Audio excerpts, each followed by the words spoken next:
બાદ બુધવાર તેનું મણિપુર 5 દિવસ માટે ઇન્ટરનેટ બંધ કરાવ્યું. બીજું એક ઓર ફોટો કાઢો અને ટ્રાફિકની સમસ્યાથી મુક્તિ મેળવો સરકારી નવી પહેલ. ત્રીજું રાજ્યમાં પીએસઆઈ લોકરક્ષકની 12,772 ભરતી સાથે 16 કલાકથી વધુ અરજીઓ. ચોથું રાજ્યની પ્રાથમિક શાળાઓમાં 17 ઓક્ટોબરથી પ્રથમ સત્રાંત કસોટી. પાંચમું સુરતમાં ઉમરપાડા તાલુકામાં માત્ર 4 કલાક 10 ઇંચ વરસાદ. સમાચારની જાણકારી આપી તે બદલ આભાર.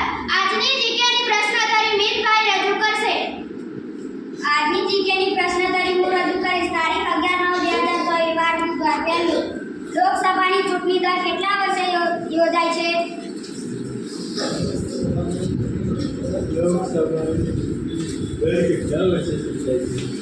પાંચ. પૂરા વાક્યમાં જાઓ. લોકસભાની ચૂંટણી 5 વર્ષે ઉજવાય છે. તમે સાથી ડરો છો? એકમના લેખકનું નામ જણાવો. તમે સૌથી ડરો છો તે પાઠના કવિનું નામ જયંતભાઈ પટેલ છે. લેખક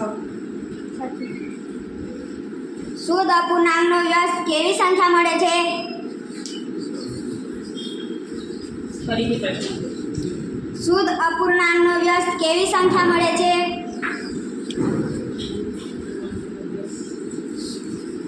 શુદ્ધ અપૂર્ણાંક સંખ્યાનો વ્યસ્ત અશુદ્ધ સંખ્યા મળે છે. સંખ્યા નહીં, શું આવશે? અશુદ્ધ અપૂર્ણાંક આવશે. અશુદ્ધ અપૂર્ણાંક મળે છે. ઊન એ કયા રેસામાંથી બને છે?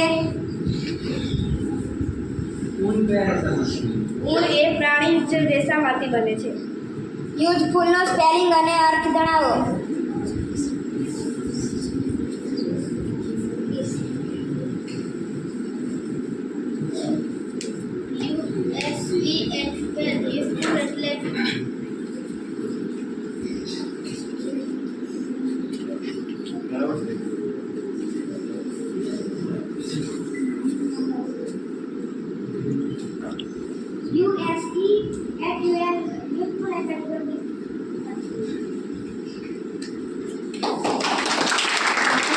જીકેની પ્રશ્નોત્તરી રજૂ કરી તે બદલ આભાર. આજે યુવરાજભાઈનો બર્થડે છે તો તેમને આપણે વિશ કરીશું.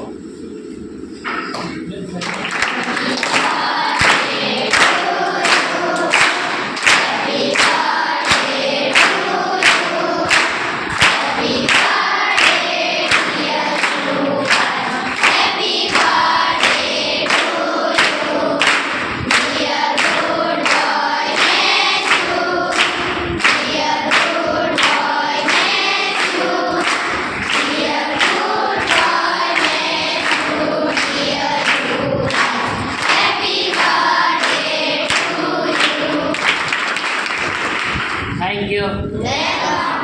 પ્રવીણ સર આજે ગુજરાતીની પ્રશ્નોત્તરી.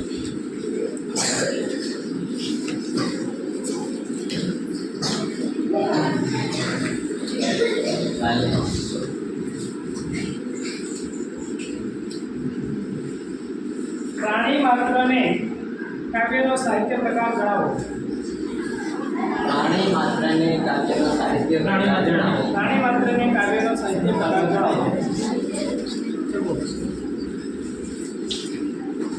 પ્રાણી માત્રને કાવ્યનો પ્રકાર કુછ ગીત અથવા સ્વર્ય ગીત છે. ચલો. પ્રાણી માત્ર કાવ્યનું પ્રાણી માત્ર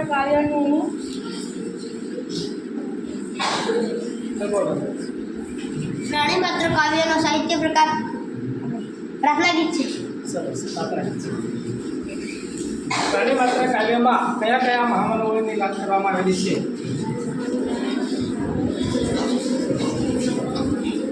પ્રાણી માત્ર કાવ્યમાં શ્રી કૃષ્ણ, શ્રી રામ, મહાવીર સ્વામી, ગૌતમ બુદ્ધ, હજરત મોહમ્મદ પૈગંબર જેવા મહાજન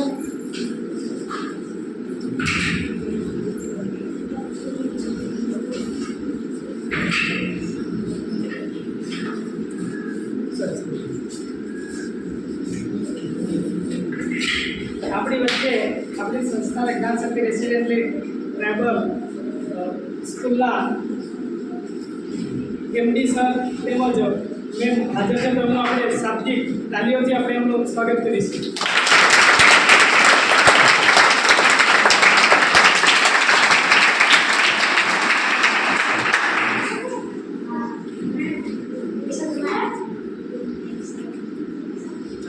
એક